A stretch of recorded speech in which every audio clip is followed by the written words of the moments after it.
Nah, cuma begini, sastra itu keunikannya karena dia melibatkan rasa dalam tulisannya. Makanya dia dekat dengan tasawuf gitu.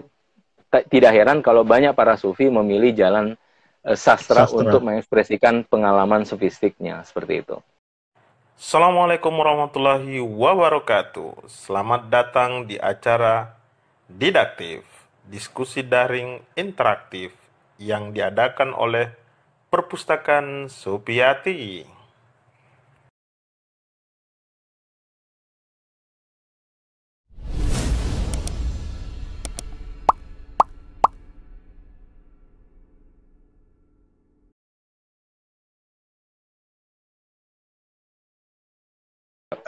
Bismillahirrahmanirrahim. Assalamualaikum warahmatullahi wabarakatuh. Salam sejahtera buat kita semuanya.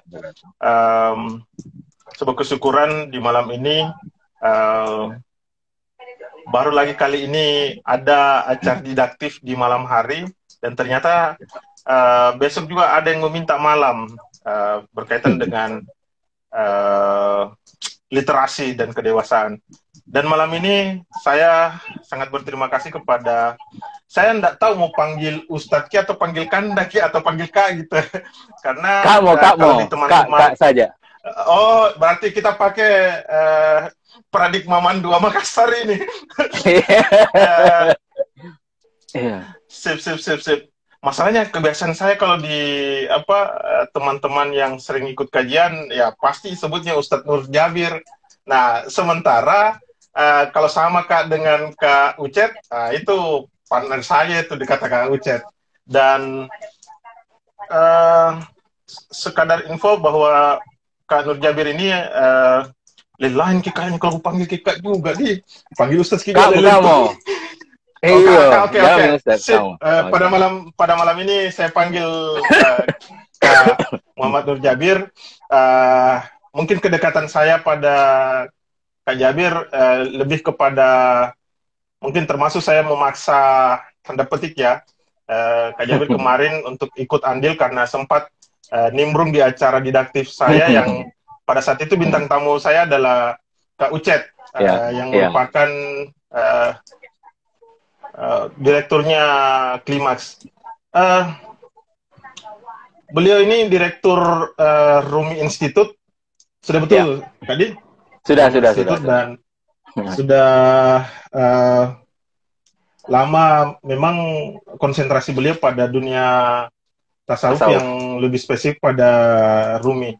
Nah, banyak akan menjadi pertanyaan kita malam ini. Semoga di 2 jam. Biasanya kan 1 jam, saya minta 2 jam. Jadi ada dua sesi yang harus kita minta malam ini berkaitan tentang sastra.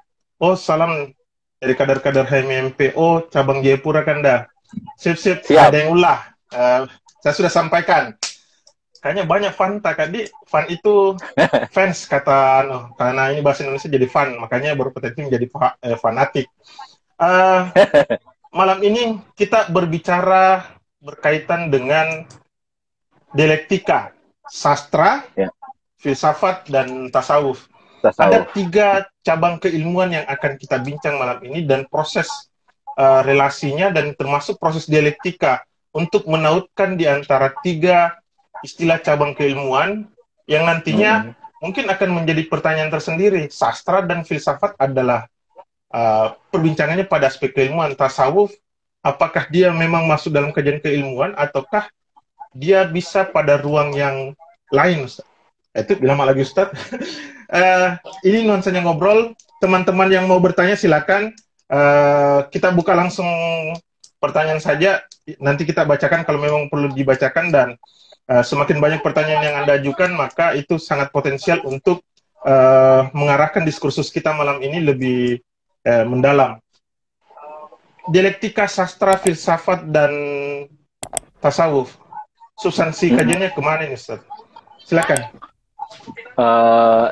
Begini, sebenarnya ini tergantung perspektif kita di mana ya dalam meletakkan 3 hal ini.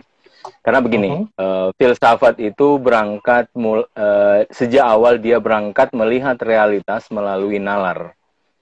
Jadi dengan perangkat nalar atau argumentasi, karena memang tugas filsafat adalah mendedah, membahas sesuatu dengan pendekatan nalar gitu, akal. Nah, sedangkan tasawuf sejak awal dia melihat realitas itu dengan hati. Melalui apa? Melalui pengalaman ruhania, gitu. Jadi dua-duanya, baik filsafat maupun sastra, dia adalah satu penemuan yang didasarkan atas pengalaman. Satu pengalaman yang bersifat hati, yaitu pengalaman perjalanan ruhania dengan hati. Satu adalah perjalanan nalar dengan akal atau argumentasi. Saya ingin meletakkan bahwa dua-duanya sesuatu yang diperoleh. Dua-duanya diraih dari pengalaman. Nah, cuma terkadang keduanya berbeda dalam mengekspresikan pengalaman itu. Jadi berbeda dalam mengekspresikan pengalaman. Ada filsafat, tapi dia ekspresikan dalam bentuk sastra. Ada tasawuf, dia ekspresikan dalam bentuk sastra juga. Ada sebaliknya, ranah tasawuf, tapi dia ekspresikan dalam bentuk filsafat. Seperti kajian Ibn Arabi. Kalau kita masuk dalam kajian Ibn Arabi, dia mengekspresikan, ini ekspresi pengalaman, mengekspresikan pengalamannya itu dengan pendekatan filosofis. Makanya kalau kita baca-baca teks Ibn Arabi, itu sangat berbeda dengan teks Rumi ya. Rumi dia mengekspresikan pengalaman ruhaniahnya dengan sastra, kayak gitu.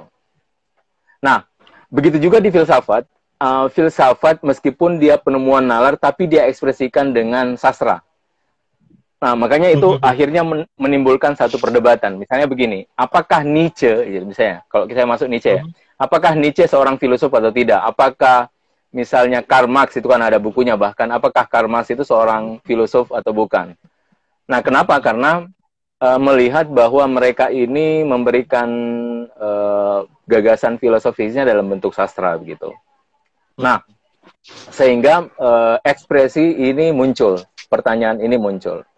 Nah, kalau kita sejak awal saya mendekati bahasa filsafat dengan bahasa Aristotelian, jadi pendekatan Aristotelian, praktis ketiga ini tidak berdialektika. Jadi kalau saya menggunakan pendekatan Aristotelian, hampir ketiga ini adalah ruang atau kamar yang saling terpisah. Ada dialog tapi terpisah. Sastra punya ruangnya sendiri, filsafat ruangnya sendiri, tasawuf punya ruang sendiri. Kalau saya pakai logika Aristotelian, karena logika Aristotelian itu adalah logika yang bersifat biner. Jadi dia logika yang bersifat biner. Biner itu maksudnya dia selalu melihat dualitas yang berseberangan. Kalau bukan hitam ya putih, kalau bukan putih ya hitam gitu. Karena misalnya kalau susah melihat pengalaman ruhaniah itu dengan pendekatan logika Aristotelian. Kenapa? Karena kalau kita lihat dalam dunia tasawuf banyak sekali yang bersifat paradoks, gitu kan? Banyak sekali yang bersifat paradoks. Paradoks itu muncul karena itu suatu pergulatan pengalaman ruhania di dalam diri, yaitu pergulatan tentang ilahiyah atau ketuhanan. Jadi karena Tuhan tidak terbatas, sehingga dia menemukan dimensi ketidakterbatasan dalam dirinya. Sehingga muncullah sesuatu yang bersifat paradoks ya, satu pengalaman yang bersifat paradoks, sehingga ekspresi bahasanya ada ekspresi yang bersifat paradoks. Nah, makanya kalau pandangan pribadi saya susah untuk mengharmonikan sastra filsafat tasawuf ini dengan pendekatan logika Aristotelian. Gitu. Ya, tapi di ranah filsafat lain itu menurut saya bisa ya. Misalnya kalau saya mendekati dengan pendekatan Heidegger. Kalau Heidegger memang dia meletakkan bahwa rumah bahasa itu adalah sastra. Jadi dia mengatakan bahwa rumah bahasa adalah sastra. Sehingga kita akan melihat kedekatan yang sangat dekat kalau kita masuk dalam gagasan filsafat Heidegger. Karena begini, sastra kan rasa ya, rasa. Iya, betul Kak. Nah, tapi kita sulit membangun bahasa rasa ini kalau kita menggunakan gagasan Aristotelian. Kenapa? Karena sejak awal dia fokus logika Aristotelian ini pada argumentasi. Logika Aristotelian sangat argumentatif sehingga sulit memasukkan dimensi rasa intuisi ke dalam bahasa tadi. Nah, itu sebabnya kenapa Heidegger lebih mengambil jarak dari Aristoteles. Dia mengambil jarak dari Aristoteles, kemudian dia membangun bahasa baru, Heidegger membangun bahasa baru, karena menurut dia ada sesuatu hal yang tidak bisa tidak bisa ditransfer melalui logika Aristotelian. Yaitu apa? Yaitu rasa. Gitu. Makanya Heidegger mengambil jarak dengan filosof-filosof yang basisnya filsafat Aristoteles, gitu. Dia membangun bahasa baru, dia istilah wujudnya beda, istilah manusianya beda, karena tadi bagaimana sebenarnya rasa ini itu hadir dalam bahasa. Karena kalau dia eksistensi itu harus atau wujud itu atau pengalaman itu harus hadir di semua ke segala realitas ketika kita menuangkannya dalam bentuk ekspresi. Dan sastra punya kapasitas itu, kata Heidegger. Sastra punya kapasitas itu. Itulah kenapa Heidegger mengatakan rumah adalah bahasa eksistensi. Bahasa adalah rumah eksistensi. Betul. Ya, bahasa yang dimaksud adalah sastra gitu. Nah, ini sebenarnya ada kedekatan dengan sofistik ya. Sofistik banyak para sufi yang memilih jalan sastra.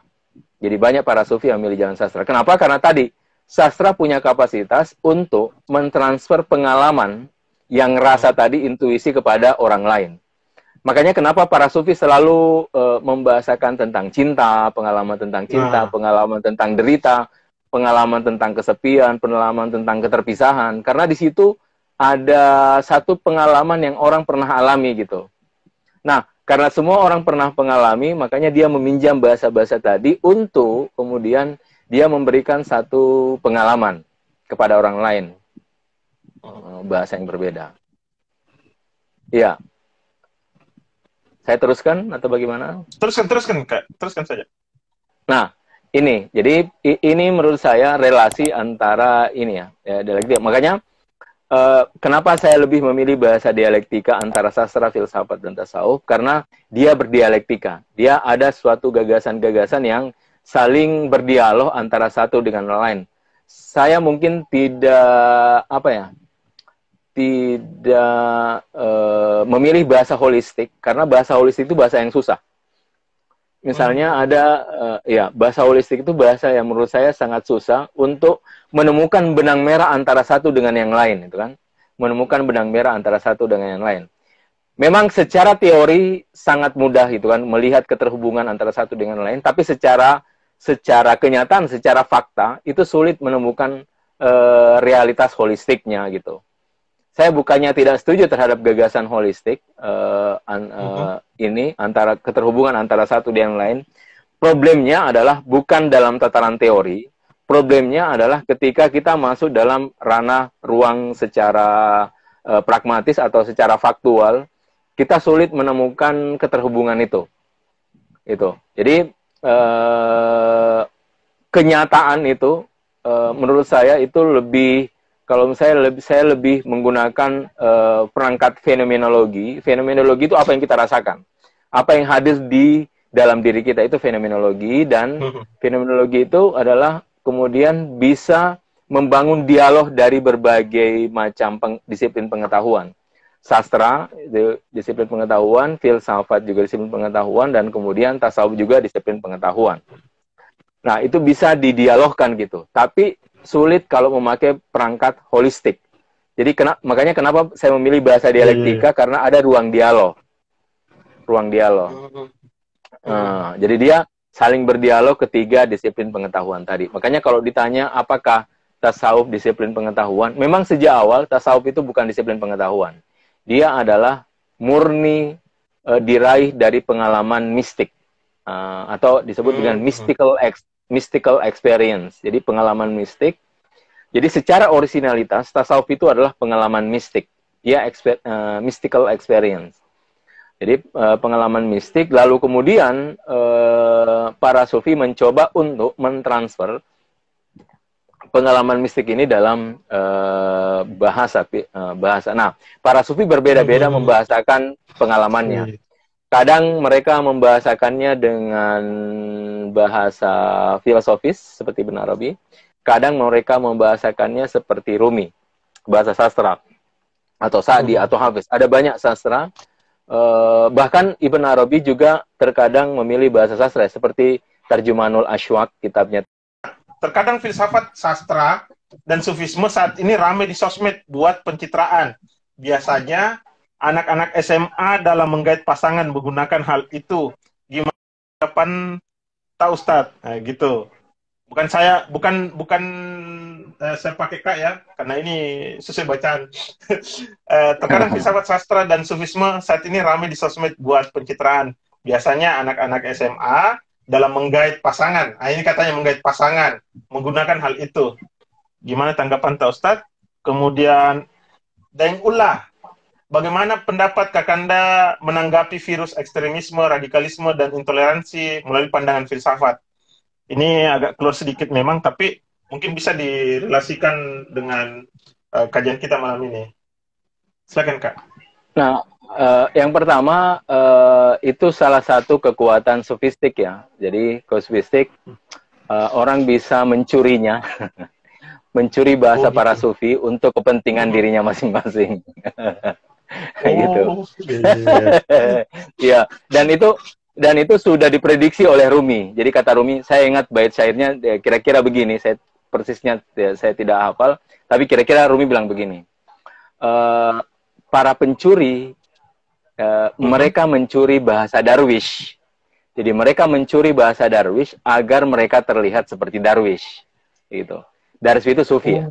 Jadi mereka mencuri bahasa sufi nampak sebagai seorang sufi, kan? Jadi agar mereka nampak sebagai seorang sufi. Jadi artinya begini, Rumi sendiri memprediksi bahwa sangat dimungkinkan memang banyak orang akan menggunakan bahasa sufi untuk kepentingan dia ya, kayak gitu. Gitu. Dan ya, itu memang bukan sesuatu yang kita pahami dari, apakah itu dari postingan. Sufi itu tidak akan dikenal dari postingan. Sufi itu tidak akan dikenal dari bukunya. Sufi itu tidak dikenal dari pembicaranya. Sufi itu adalah memang satu bentuk pengalaman ruhania, itu perjalanan ruhania. Itu akan terpancar dari dirinya. Ada aroma semerbak keindahan dari dirinya gitu. Terpencar ketika dia memang seseorang yang menjalani ritual sufistik seperti itu. Jadi saya yakin ini sekarang ini kan era digital luar biasa ya. Yeah. Dulu kita membedakan antara dunia nyata dan dunia maya. Sekarang yang kita sebut nyata justru maya ya. Justru maya itulah yang benar-benar nyata itu kan. Apalagi masa pandemi sekarang ini, maya itu justru benar-benar nyata itu kan. Itu kan, maya itu benar-benar nyata. Suatu peristiwa tidak akan dianggap sebagai peristiwa kalau tidak dianggap oleh media itu. Tidak terekam oleh sosmed. Jadi setragedi apapun dia untuk sekarang ini, apapun bentuk tragedinya, selama dia tidak diangkat oleh sosial media, dia tidak akan bagian dari satu bentuk tragedi. Tapi sekecil apapun tragedi, ketika dia diupload, dia akan menjadi tragedi yang luar biasa gitu. Yang orang akan, semua mata akan tertuju pada dirinya. Nah, akhirnya yang kita sebut dulu membedakan ada dunia nyata, dunia maya, sekarang terbalik. Yang kita sebut nyata justru maya gitu. Jadi semakin maya kita akan semakin nyata, gitu kan? Makanya banyak orang yang meminjam bahasa-bahasa sufi, bahasa-bahasa ini untuk menunjukkan bahwa oh saya begini loh, sebagai perjalanan rohania gitu. Ya, nah itu kembali ke kepentingan masing-masing sih. Maksud saya intinya begini, kita tidak boleh mengklaim seorang sufi itu hanya dari postingan, dari buku, dari ininya, tuturnya, tapi dari pengalaman dari dalam dirinya. Karena begini, sekarang ini yang paling penting adalah bagaimana kita punya filter ya. Itu yang paling penting sekarang ini. Jadi karena informasi semakin gemuk, informasi kita semakin gemuk, makanya keahlian kita sekarang ini adalah kita harus tahu apa yang harus kita konsumsi dari informasi ini. Informasi mana yang mesti kita konsumsi. Sekarang itu justru itu sekarang. Karena informasi sekarang ini semakin luar biasa gemuk ya. Banyak sekali. Hampir tiap detik kita menerima informasi. Betul. Seperti itu. Nah, kemudian pertanyaan yang kedua tentang radikalisme dan seterusnya. Menurut saya begini. Saya selalu mengatakan bahwa lebih bagus kita kembali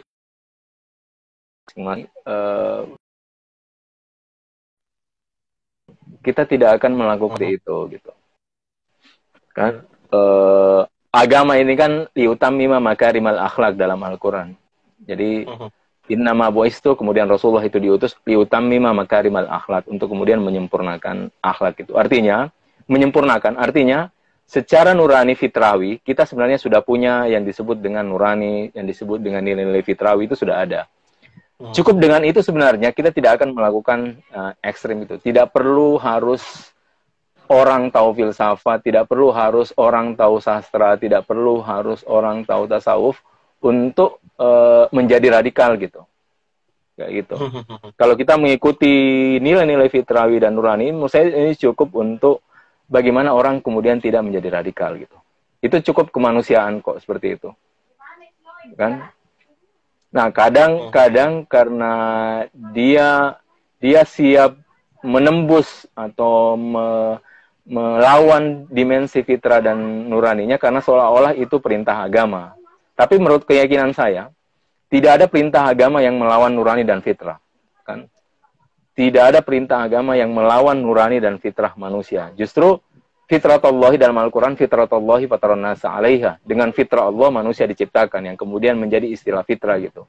Nah, kalau kita kembali ke fitrah, karena dengan fitratullahi fataran nasa 'alaiha, saya yakin itu sudah cukup menjadi modal untuk kita berbuat kebajikan dan kebaikan kepada diri kita dan juga kepada sesama gitu.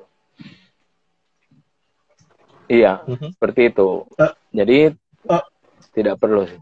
Iya. Iya. Ada apa? Artinya memang konsep persoalan terjadinya radikalisme dan sebagainya tidak mesti berteriak bahwa harus menguasai seluruh keilmuan. Iya. Setidaknya model nurani yang ditawarkan tadi. Kembali Kak pada persoalan diskursus kita hari ini berkaitan dengan 3 hal yang tadi. Yang menjadi pertanyaan adalah ketika kita berbicara tentang Kartesian, konsep Kartesian, oke, kita kembali juga pada konsep dialektika Aristotelian yang keduanya itu pasti berbicara tentang binaritas, tentang logika hitam putih lah, pengklaiman bagian itu kan biasanya, apalagi kan kita tahu bahwa fakultatif pembagian keilmuan yang saya maksudkan adalah sastra punya ruangnya masing-masing, filsafat pun demikian. Hanya yang menjadi persoalan untuk melakukan pemetaan ini, apakah memang harus dilakukan, ya kayak itu yang tadi saya bilang, Kak, sastra mengklaim ruangnya ini, tapi di sisi lain apa yang dia klaim oleh sastra pun diklaim juga oleh filsafat. Bahkan kalau kita pun mengkaji tentang filsafat pun demikian. Hanya ini menarik juga. Jadi ruang tasawuf dalam hal ini juga hal yang mau menjadi pertanyaan sederhananya juga, Kak. Substansi perbedaan antar sufistik dan tasawuf itu sebenarnya di mana? Ini yang biasa dipertanyakan. Sufistik. Antara tasawuf dan sufistik. Karena ada yang melihat pada aspek keilmuannya, ada yang melihat pada aspek prosesinya, kayak gitu. Kadang saya melihat bahwa gitu. Saya potong dulu. Tasawuf dan sufi. Iya, sufistik. Kalau sufi kan orangnya, tasawuf ajarannya. Ajarannya, sufistik orangnya. Jadi itu kadang ajaran disebut sufistik, kadang juga tasawuf gitu. Oh, jadi sip. Jadi tasawuf dan sufistik sama, yang beda itu sufi. Sufi itu orangnya. Iya, saya paham itu, Kak. Ya. Berarti kadang orang ya itu tadi menggunakan istilah ini ada dari Ramadhani juga, Kak, sekadar penambahan. Ada komentar mengenai tasawuf bahwa ia mengandung pengalaman religius yang sifatnya pribadi, privat, subjektif. Apakah ekspresi pengalaman itu lewat sastra berarti upaya menjadikannya objektif? Itu yang pertama. Kemudian ada pertanyaan juga dari Olik 1717, pandangan Sufi tentang bekerja. Apa Pak Ustadz Nur Jabir? Pandangan Sufi tentang bekerja. Kira-kira tadi pertanyaan Pak Mardani apa tadi ya? Ada komentar mengenai tasawuf. Mungkin dia lebih kepada penguatan saja dalam perspektif. Ya, yang bersifat subjektif.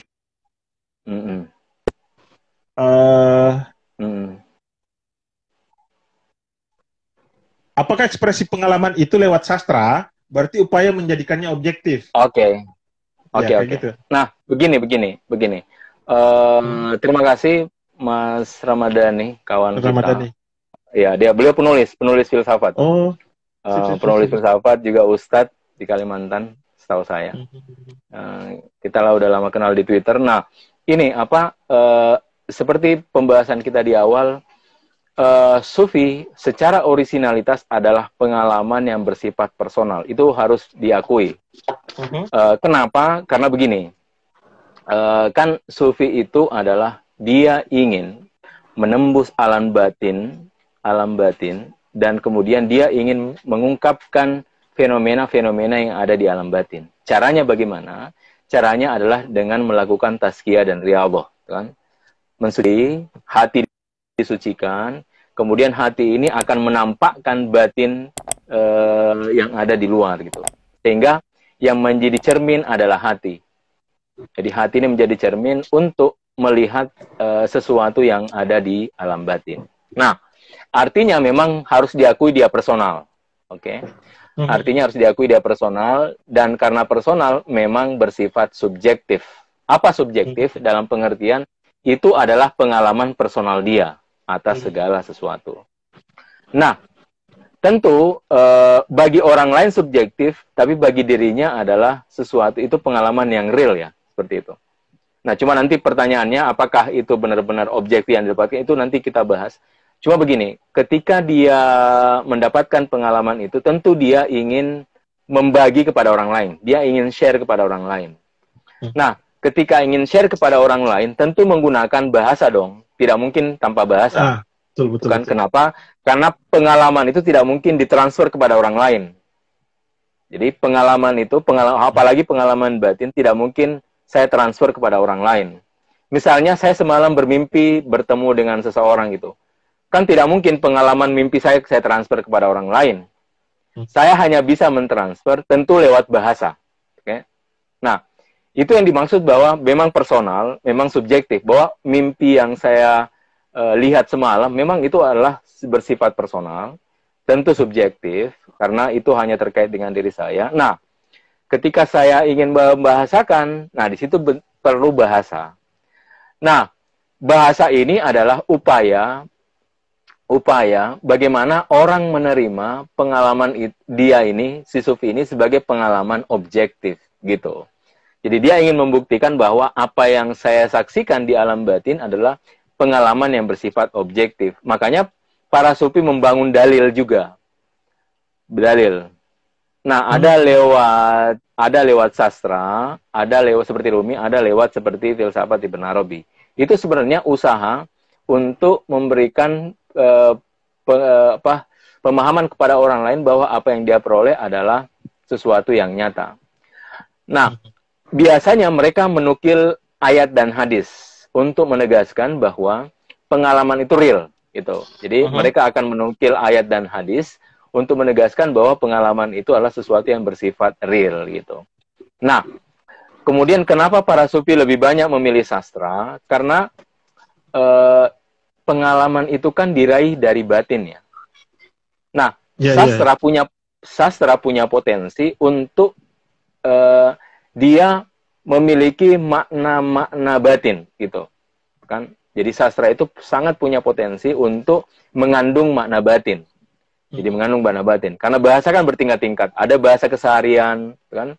Ada bahasa filosofis, ada bahasa mistik, bahasa yang memang bahasa ini diraih dari pengalaman-pengalaman mistik. Makanya para sufi dia mengkreat bahasa, dia menciptakan istilah. Jadi para sufi ini menciptakan istilah. Kenapa menciptakan istilah? Karena dia meraih pengalaman di alam batin. Nah, pengalaman ini tentu tidak ada di pengalaman keseharian kita. Namanya juga batin. Nah, oleh karena itu, dia mengkreat satu istilah-istilah. Makanya kalau kita masuk di bahasa sufi ya, kita akan menemukan beberapa istilah yang khas untuk dia. Khas untuk para sufi. Sebagaimana di disiplin pengetahuan lain, pasti mereka punya istilah yang spesifik untuk dia gitu. Seperti itu. Nah, makanya memang kalau kita kembali kepada pertanyaan, memang harus diakui secara originalitas tasawuf itu adalah saya tidak menyebutnya sebagai ini ya pengalaman religius, tapi mystical experience. Jadi karena begini, pengalaman ada dua, ada religious experience, ada mystical experience. Atau spiritualitas kayak. Jadi dua-duanya spiritual, cuma satu religious experience, satu mystical experience, itu beda. Jadi ada pembahasan yang jadi tidak semua religious experience itu dimasukkan sebagai mystical experience. Nah, itu beda. Ada teori yang digagas oleh Rudolf Otto. Rudolf Otto ini salah seorang orientalis yang kemudian dia mencoba untuk memberikan perbedaan antara religious experience dan mystical experience. Itu ya, dua pengalaman yang berbeda. Nah, dua-duanya pengalaman batin, satu dasarnya religius, pengalaman keberagamaan, satu pengalamannya mistik, pengalaman sofistik, disebut dengan mystical experience. Nah, itu beda, kita harus bedakan. Misalnya begini, kalau saya berdoa kepada Tuhan, ya Allah berikan aku ini, tahu-tahu dikabulkan. Nah, dalam teori ini tidak disebut sebagai mystical experience, tapi religious experience. Oke. Disebut sebagai religious experience. Tapi kalau saya misalnya merasakan bahwa kefanaan yang ada hanya Tuhan, yang lainnya sirna, ini disebut dengan mystical experience. Ya, itu pengalaman mistik. Jadi tidak semua pengalaman batin bisa disebut sebagai mystical experience. Sebagian besar itu sebenarnya disebut dengan religious experience. Gitu. Jadi religious experience itu bisa dialami oleh siapa saja gitu. Tapi tidak semua orang punya pengalaman mystical experience. Nah, inti mystical experience ini dia adalah menyaksikan satu bentuk kefanaan atas dirinya. Itu intinya. Mystical experience. Dia akan merasakan kefanaan. Dengan kefanaan itu dia merasakan bahwa memang hanya Tuhan yang ada, yang lainnya adalah tajalli atau manifestasi dari Tuhan. Nah, itu ciri dari mystical experience. Seperti itu. Ini berkaitan dengan pertanyaan tadi dari siapa itu yang Pak Ramadhani. Ya, itu kan sudah terjelaskan dengan sendirinya. Apakah ekspresi pengalaman itu lewat sastra berarti objektif. Nah, kemudian ada juga dari Olik yang underscore 1717 pandangan sufi tentang bekerja apa maksudnya apa ini? Nah, saya mengerti mungkin kalau saya mau nebak pertanyaannya karena begini kita kan ada dimensi keseharian kan dalam menjalani hidup ya. Keseharian itu salah satunya adalah bekerja kan. Bekerja itu bagian dari keseharian kita. Oke. Kita ada aktivitas keseharian yang disebut dengan bekerja. Nah, biasanya kalau kita bekerja itu terkait dengan rutinitas keseharian kita, dan biasanya jarang kita menganggap sebagai bagian dari perjalanan ruhania. Okay? Karena yang disebut dengan perjalanan ruhani itu saat kita sholat, saat kita wudhu, saat kita puasa, saat kita mengaji, saat kita berzikir, nah itu baru perjalanan ruhania. Di luar itu, kita tidak anggap sebagai satu bentuk perjalanan ruhania. Nah, tapi kalau kita masuk dalam ranah suluk, jadi istilah suluk itu adalah satu kita, suluk dari kata salaka berjalan menuju Tuhan. Nah, dalam perjalanan ruhania justru segalanya harus kita manai sebagai ketuhanan, ilahiyah.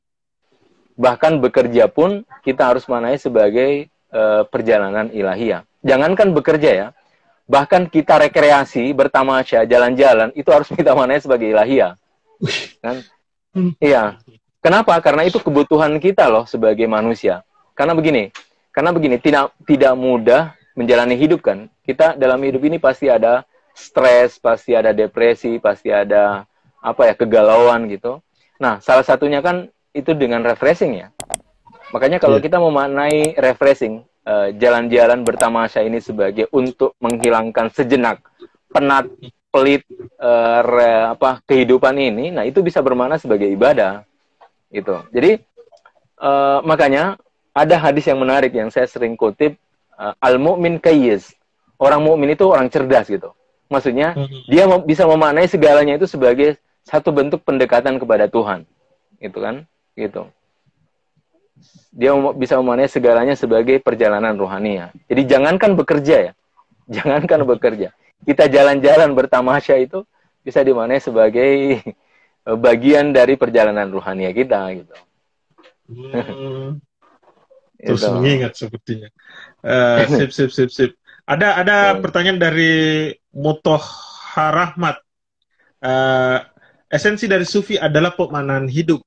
Terkadang orang dalam menemukan pengalaman batin lewat interaksi dengan orang lain.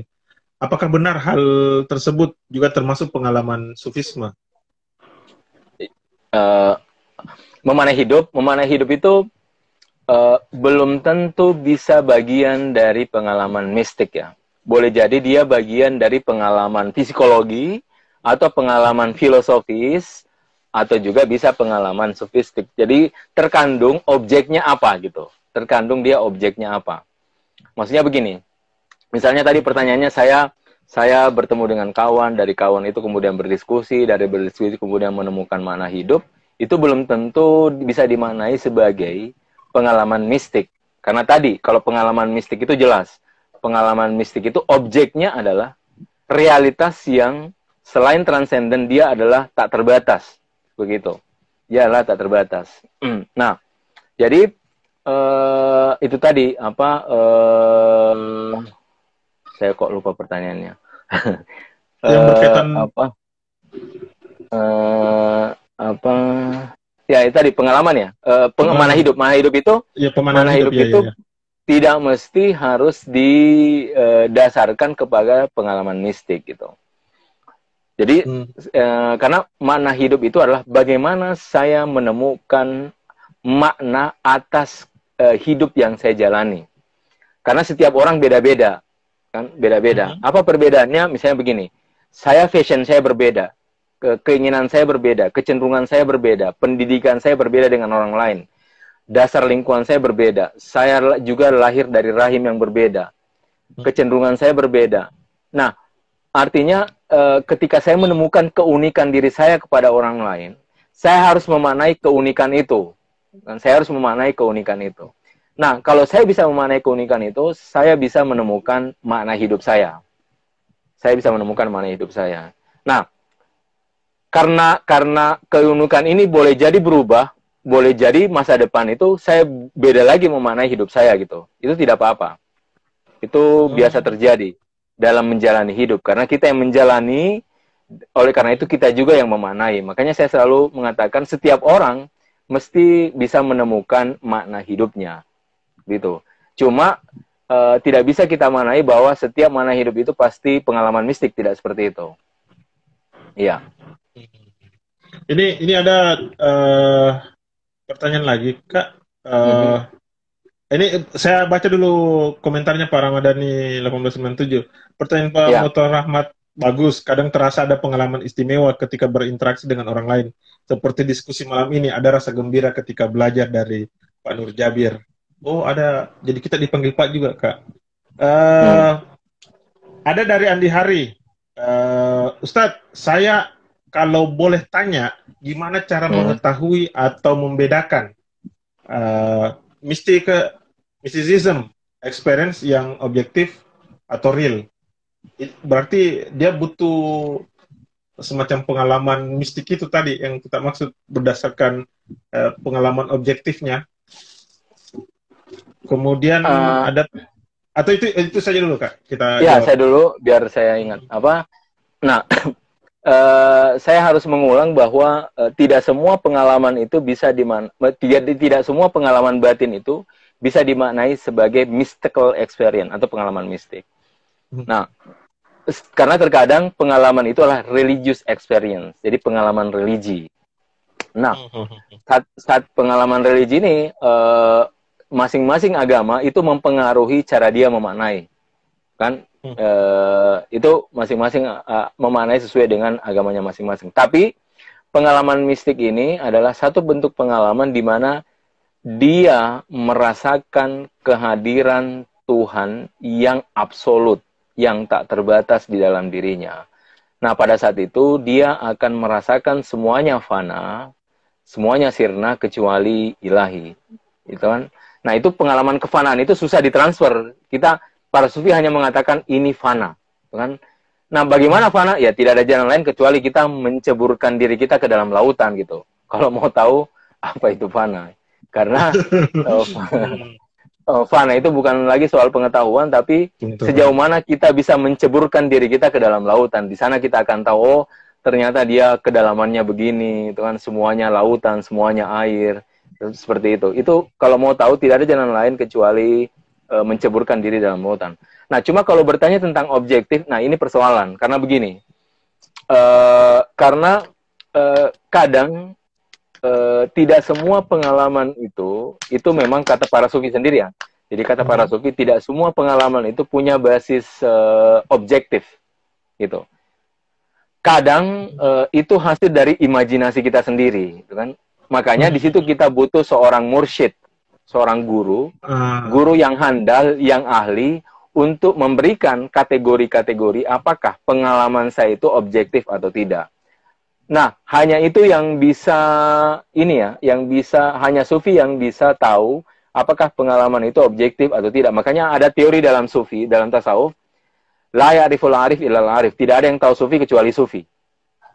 Tidak ada yang tahu sufi kecuali sufi. Kenapa demikian? Karena ini pengalaman batin, ini bukan pengalaman empiris, ini bukan pengalaman fisikal, ini adalah pengalaman batin.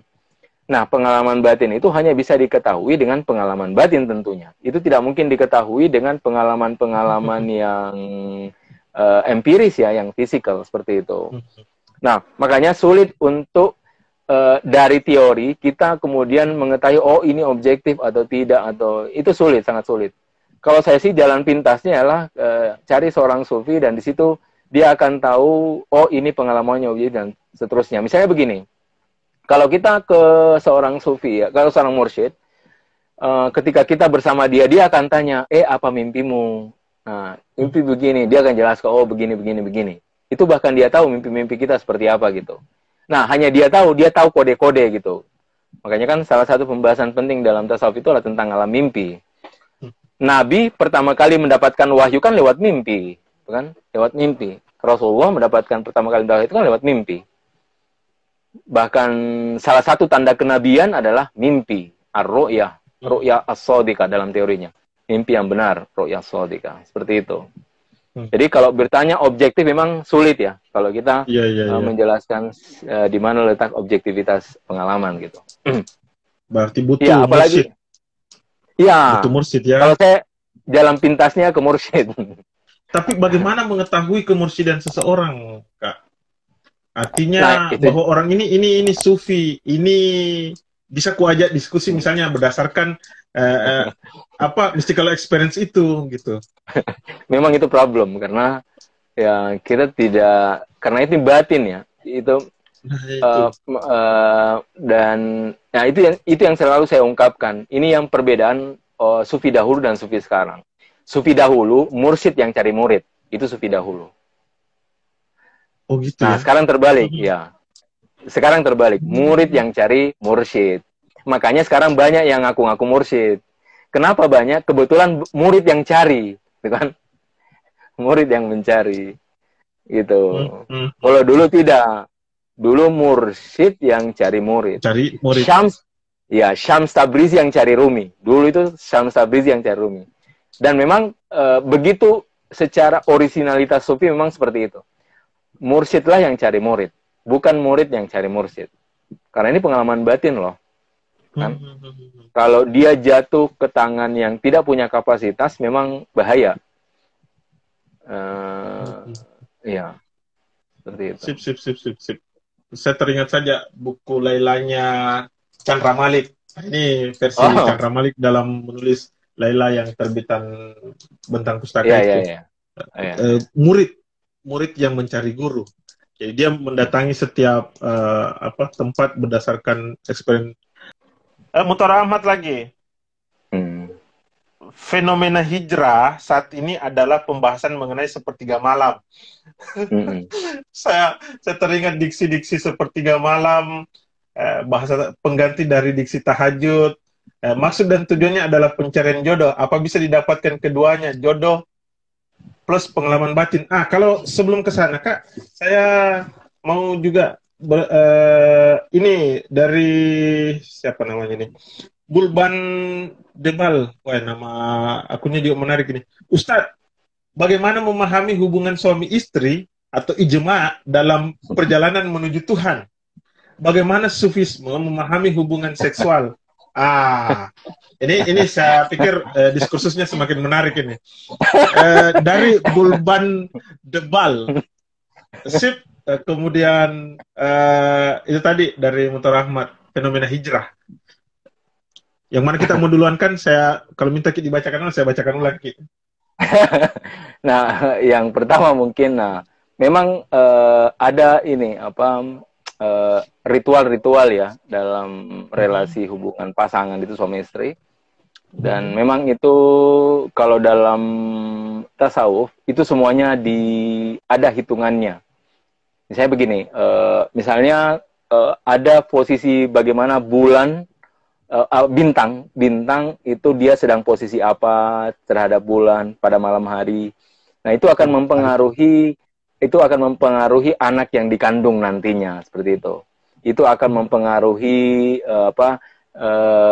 benih yang ada dalam rahim, kemudian mulai dari pendahuluan hubungan dan seterusnya. Itu memang ada pengalaman-pengalaman seperti itu dan itu dijelaskan oleh dalam pandangan Sufi. Cuma itu terkait dengan ini ya, bagaimana memaknai hubungan itu sebagai, bukan melulu sebagai physical, tapi juga di situ ada suatu relasi ilahiyah yang ada di dalamnya gitu. Karena begini, saya teringat salah satu ungkapan seorang sufi gitu. Nah, dia ada murid bertanya, jadi murid bertanya kepada mursyidnya, wahai guru, kenapa sih ada hubungan seperti itu dalam kehidupan ini?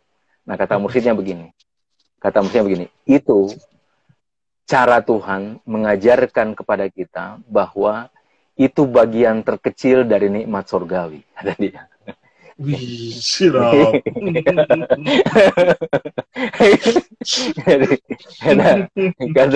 kata mursyid itulah cara Tuhan. Bagaimana Tuhan mengajarkan, itulah nikmat terkecil yang ada di surgawi tadi. Luar biasa. Gitu. Nah, jadi memang ada relasinya. Cuma karena begini, sulit loh menemukan Tuhan pada saat seperti itu. Biasanya orang kondisi fana ya. Ketika kondisi seperti itu kan fana kan, hampir segalanya orang lupakan gitu. Itu kan hampir segalanya orang lupakan. Dia bahkan lupa atas dirinya bahkan ketika saat kondisi seperti itu kan. Nah, padahal kalau kita lihat itu kan pemberian Tuhan ya. Nikmat itu kan pemberian Tuhan. Kan? Nikmat itu kan pemberian Tuhan. Artinya begini, kita lalai atas pemberian Tuhan. Kan? Kebayang tidak? Jadi Tuhan memberikan nikmat kepada kita. Dengan nikmat itulah kita lalai terhadap Tuhan. Oh, okay? Sip. Iya kan? Paradoks kan? tadi yang dimaksudkan kayak. Iya, seperti itu. Itu luar biasa loh. Satu sisi dia pemberian Tuhan, satu sisi dia juga membuat kita lalai. kita fana pada nikmatnya gitu. Makanya setelah kenapa setelah hubungan itu harus ada mandi gitu. Mandi itu untuk mengingatkan bahwa, jadi kenapa ada mandi setelah hubungan itu? Untuk mengingatkan bahwa nikmat yang kau peroleh itu dari Tuhan, yang kita lalai pada saat itu. Gitu. Oke. Ini pertanyaan tadi, Mutohar Rahmat. Fenomena hijrah saat ini adalah pembahasan mengenai sepertiga malam. Maksud dan tujuannya adalah pencarian jodoh. Apa bisa didapatkan keduanya? Jodoh plus pengalaman batin. Saya pikir ini ya, ayatnya kan pada hajat bihi nafilatan laka asa yab'asa rabbuka maqaman mahmuda. Jadi fatahajjat bihi nafilah. Jadi begini,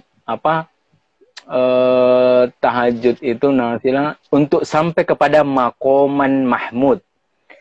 Sebenarnya Quran tidak terkait dengan jodoh ya. Jadi Quran menjelaskan nafilah sepertiga malam itu untuk sampai mahmuda. Suatu makom di mana makom itu adalah mahmuda. Suatu makom yang terpuji, yaitu karena dia meraih satu singgasana ilahiyah di situ. Nah, itu sebenarnya tujuan kenapa mesti ada sepertiga malam. Nah, itu ada kenapa penjelasan tentang sepertiga malam.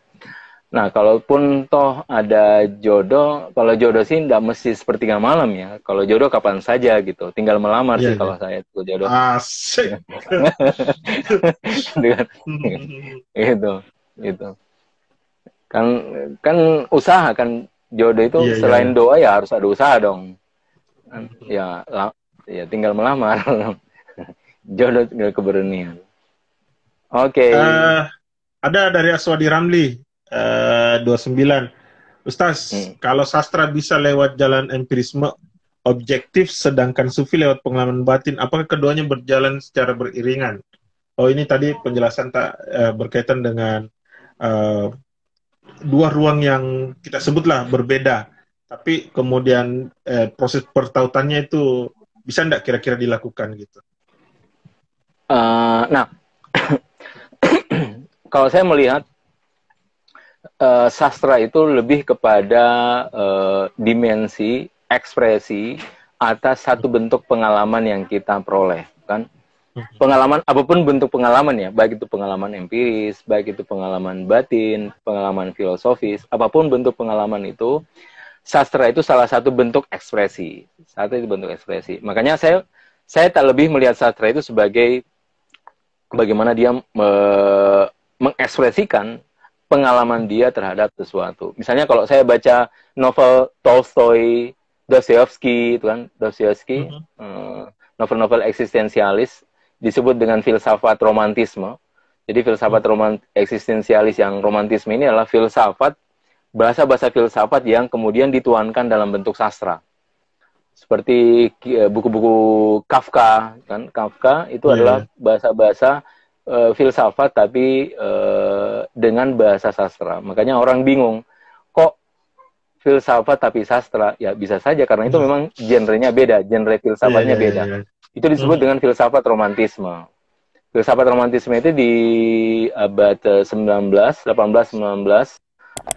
Kemudian dia pertama gerakan di pertama Rusia, kemudian masuk ke Jerman. Nah, kemudian sekarang ini sampai sekarang punya banyak anak filsafat romantisme tadi ini. Yang pendahulunya itu Nietzsche ya. Nietzsche. Nah, jadi sastra itu sebenarnya ekspresi atas pengalaman yang diperoleh, baik itu pengalaman empiris, pengalaman mistik, ataupun pengalaman bahkan bisa jadi pengalaman yang bersifat psikologi ya, bisa. Dan juga pengalaman filosofis. Nah, cuma begini, sastra itu keunikannya karena dia melibatkan rasa dalam tulisannya. Makanya dia dekat dengan tasawuf gitu. tidak heran kalau banyak para sufi memilih jalan sastra untuk mengekspresikan pengalaman sufistiknya seperti itu. Iya. Termasuk seni. Jadi, ya? Apa seni? Iya, karena dia kan berbicara rasa juga, termasuk model tarian. Itu ya, Sema. Iya, itu kan bagian dari prosesi pendekatan yang dilakukan para sufi.